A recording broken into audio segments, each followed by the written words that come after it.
Maybe I should have gotten this.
Where the fuck is it?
I think I win.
Never mind. Piss.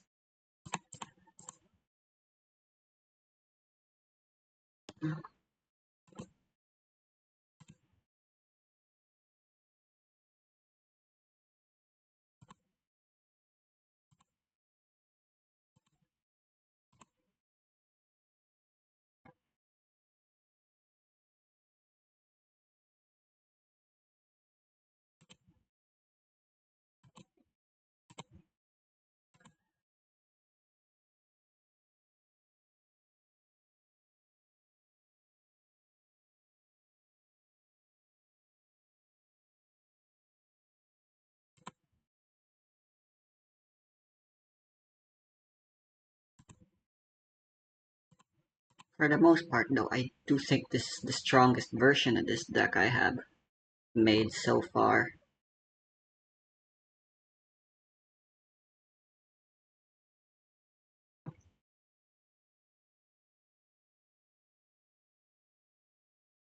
It's still a little sacky, but that's the aggro life, I suppose.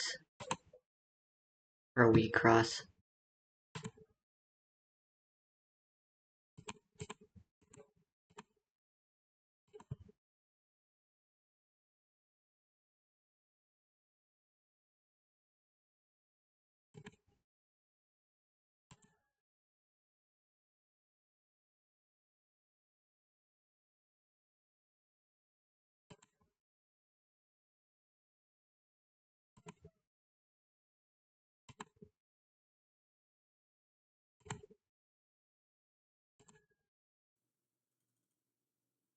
So board wipe and reanimate the whole yard. Huh. Okay. I mean, yeah, it requires a bit more setup, though. I don't know. I feel like the other guy's just like better, but maybe that's just my Yu-Gi-Oh brain. I guess like a Do a rematch rematch. requires some setup as well. You need multiple colors in play, which also doesn't feel like it should be that hard. But yeah, maybe they haven't cracked it yet. You know what? I'm gonna go with that. You and I, we understand the Awakener. The pros do not. They haven't figured it out. That's what the our problem brains is. are just too colossal at this point that, you know. Yeah, that's got to be the answer. It's exactly. Gotta be it, you know, as YouTubers, you know, that's definitely where we are on the totem pole. Absolutely. We're never wrong, CGB. We've never been wrong in our lives. I don't know. This feels like we're really wrong. Yeah. 0 copies is a lot of not good. That's a lot of not good. All right. That's a lot of not good. But let's hear what this is one where I guess one problem is it reveals X permanents. Lands are permanents. Right. Yes. So like I guess that's the biggest issue is that if you just hit lands, this card sucks. Because it's like, what is it actually doing then?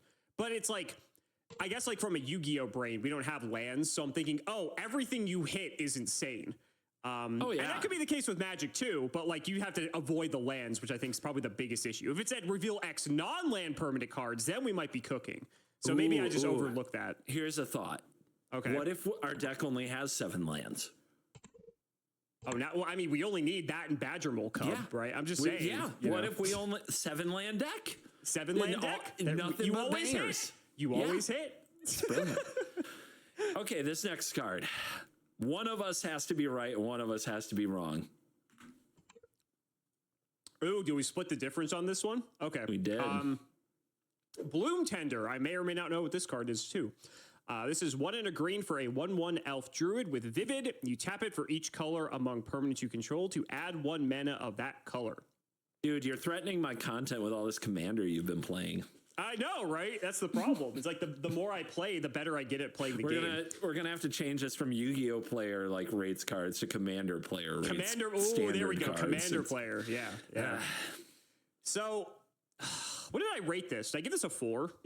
You did, and you probably gave it a 4. What did you give it? A 3? I gave this a 2. Seems very good. Seems very good. I give this a 4. I give this a 4. Seems good. My only choice is to go double Little Oni. Interesting. I know. I'm I'm not a believer. It's a commander banger and it'll sell the set, but I'm not sure it's here because of its prowess and standard. I'm pretty sure it's not. Oh, two. A 2. Really? Mm-hmm. Maybe I'm just too commander brain because this card just seems insane to me. Like, is this too slow for standard? Like, it might be. I mean, what do you think? You can guess the rank, and if you're still passionate about it, you can guess the number of copies. Okay, I need to put Aurora Awakening 0. You need a notebook. I do. So, I mean, this obviously just seems more generic, right? In terms of like, so many green decks can just play this. I guess the one problem is that this is probably competing for space with Badger Mole Cub. So it's like, if you have the Cub, do you really need this? Right? I mean, you can have both. That's fine too. Yep. Obviously, you want something else with a different color, because Bloom Tender wants different color. Oh, it's fine. I would have returned the hand a little Oni anyways, which would not have been ideal. Because Badger Mole Cub was also 1 in a green, right? Yes, exactly. Yeah, right. So I maybe I was just too commander brain when I was evaluating this at first. I'm telling you, Commander will get you. Yeah, it is a nasty format where nothing gets removed and everything is explosive.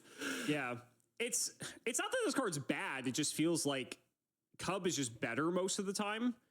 And if that's the case, then like, unless you really need the extra ramp or you're playing like a more multicolored deck where this gets value, because like if this is just tapping for 1, you would rather just play a cheaper dork. If it's tapping for 2, that's like fine, but it's like obviously in Commander, like you're typically having it tap for 3 minimum. And that's where it just gets crazy. So you sound like you're backpedaling. You sound like you might be lowering your rating on this.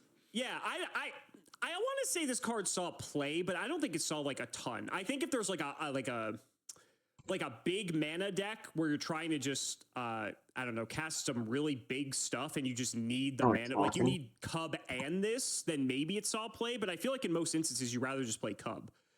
So with that being said, I am backpedaling for sure. I think it's probably saw some play, like.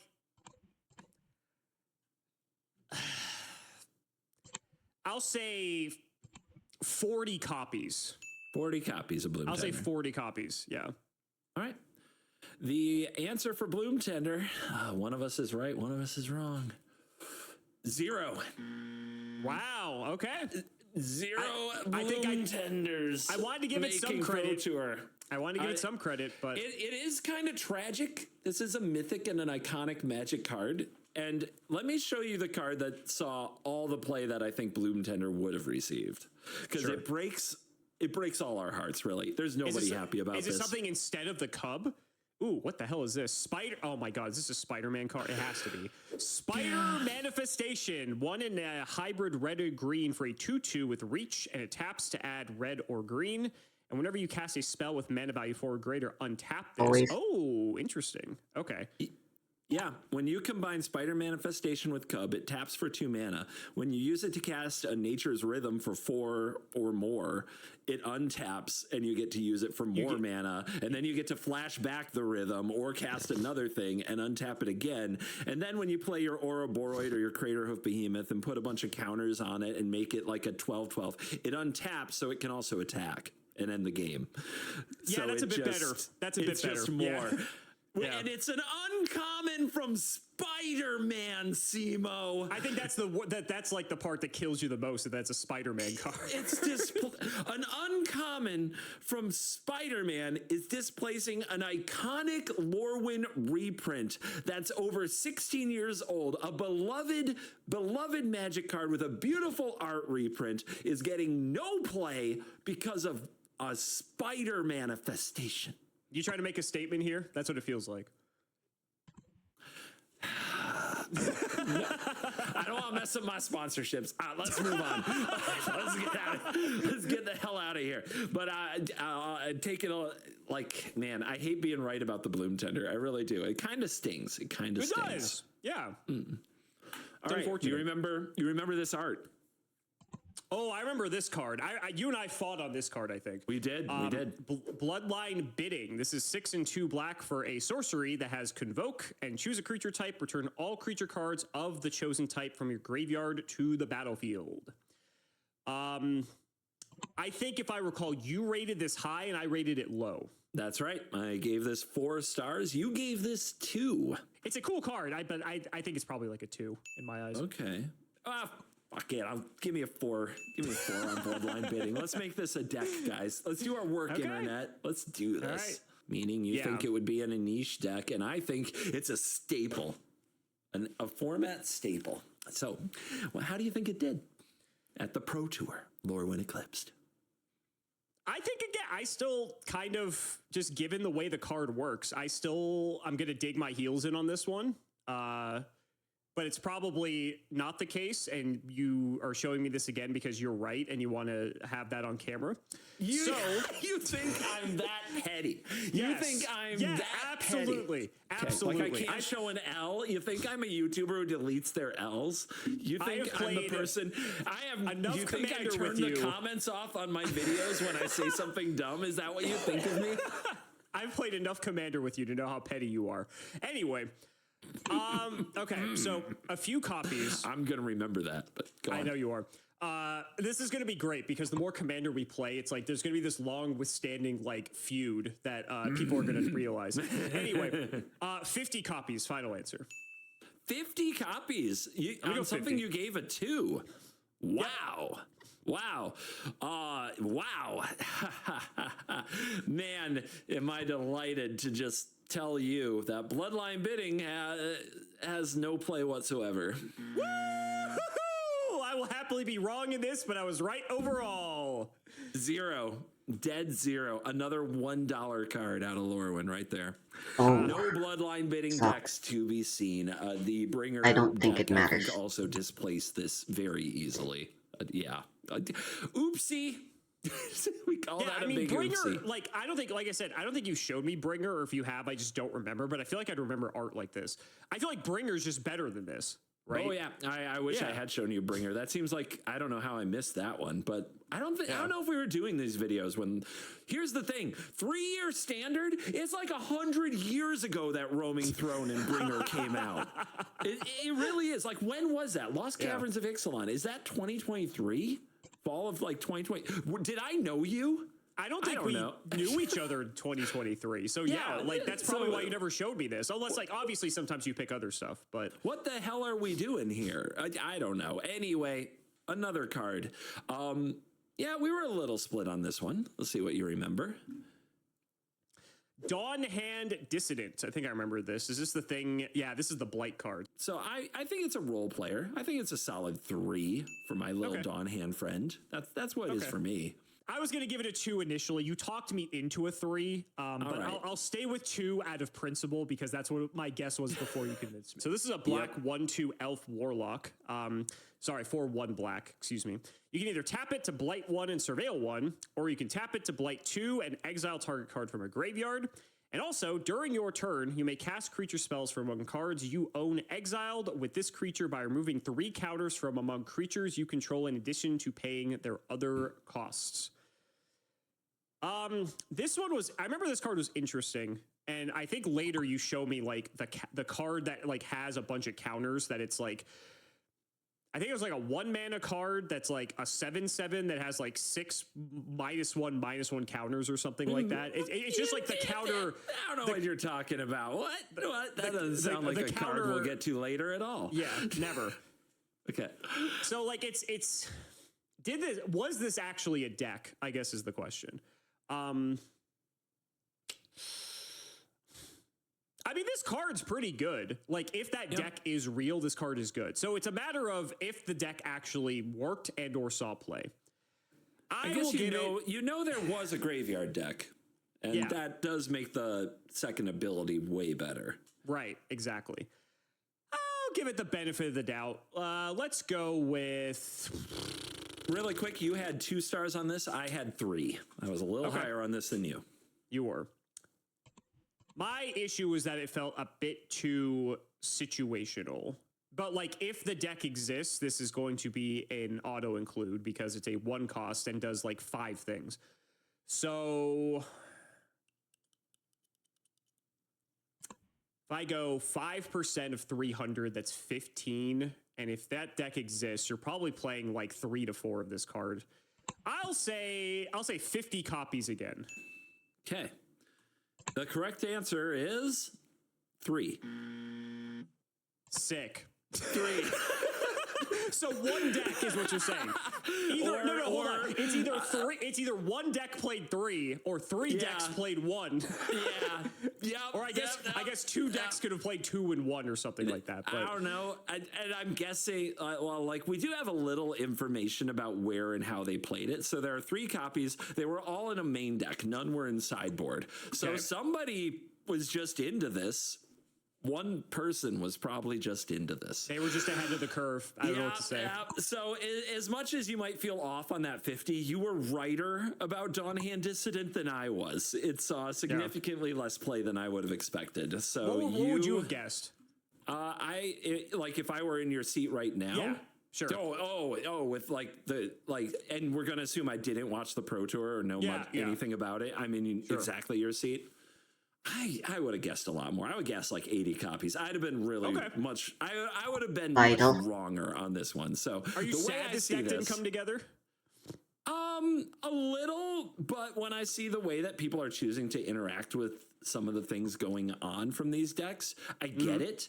And I might get. Yeah, I can try to get more into that a little bit later. But people aren't just like some people are hating the graveyard, but not many. Most people are just stopping abilities from happening at all with various other floodgate pieces. It's interesting. Like you just said floodgate. Look, I'm rubbing off on you. I think Yu-Gi-Oh's rubbing off on me, yes. It's a good term because in Magic we would just call it hate pieces, but hate pieces can mean so many things. That's so broad. Dawn Hand Dissident is a hate piece because it can hit the graveyard on command, but it's not a floodgate because it doesn't turn the graveyard off. So I like the term because it differentiates a card like Rest in Peace from a card like Dawn Hand Dissident. So yeah, I'm happy to rub off some. I was going to make a joke. I need to just stop using that phrase. Clip that. Rub off. No. Okay. None. I would say, so far, I would say, if you're keeping your CMO CGB scoreboard about who's right. Where's my 15K guy? Right now, we were both right on Ashling. Okay. We were both wrong on Awakener. I was right on Bloom Tender. You were right on Bidding, and I was right on Dissident. Right here, you are more right on Dissident than I am. So technically, I'm ahead by 1. You are +1 right now. We would never keep score. We would never Libby keep needs score. Libby, we need a new scoreboard that tracks exactly. Scoreboard. Yeah, we need a head-to-head scoreboard. Put my little emoji face on one side, put Simo's little icon face on the other, and we need. I gave her a that's face what to we use. need. Beautiful, thank you, excellent. Now she's gonna be like, God dang it, I have to go back and reboot She's like, the I have to scoreboard work now. Or she's just gonna put it in right now from here on. Either way, this is fun. I like this.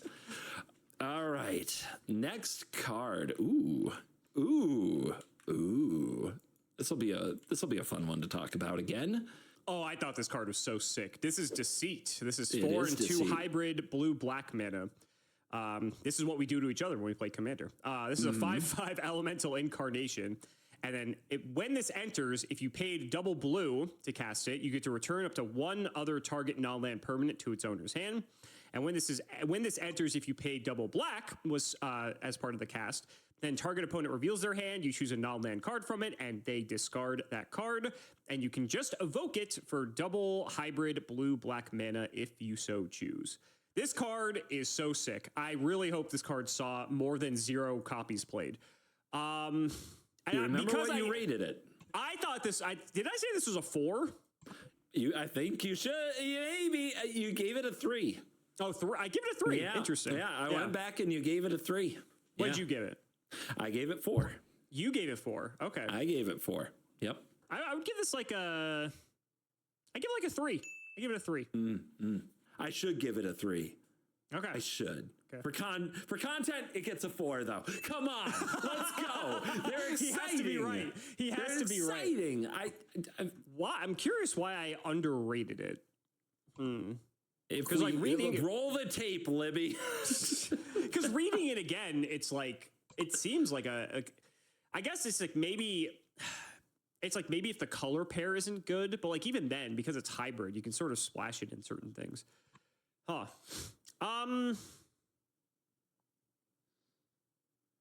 Interesting. I'm questioning myself. I'm like, this feels like a 4 to me, but I gave it a 3 for some reason. You want to maybe up the guess here to try to save some face? Is that what you're trying to do? Maybe. I think so. Maybe? I think we're gonna put this in. And using this doesn't matter. Minus 15,000 isn't enough. Territory. That would be 94. That was ranked 13th.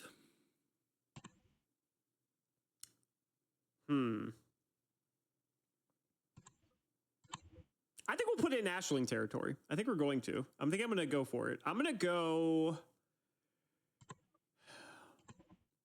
Ashling's a lot cheaper, and you could just like do a bunch of stuff with it. But this, you can just evoke it though. God, it just seems so good because it's like so good early game and then so good late game. Like there's like, all right, I'm going for it. 110 copies. 110 copies. 110. I think it's more than Ashling. You're not nervous at all about over 100 copies of this mythic at the Pro Tour. Going for it. The number is 260. Whoa! Making this the 5th most played Lorwyn Eclipse card at the Pro Tour with 260. 12 copies in the top 8. Yeah, 12 copies made the top 8. If that means they're playing 4 per thing, that means 65 people are playing 4 of this. That's like almost, you said there's 300. That's like 20% of the field if that were the case. That's crazy. Across multiple archetypes, it actually fit into at least 3 different unique strategies. Because it's hybrid. I win, but like the case, but I wasn't sure if in the rare scenario where I couldn't have having that extra servant alongside would have been really nice in this situation. Again, though, we just win to kind of pave the right way here to make sure that your reanimation effect would happen. This card in particular is an amazing combination with Superior Spider-Man because you can evoke Deceit for one of the modes on turn 2 or 3.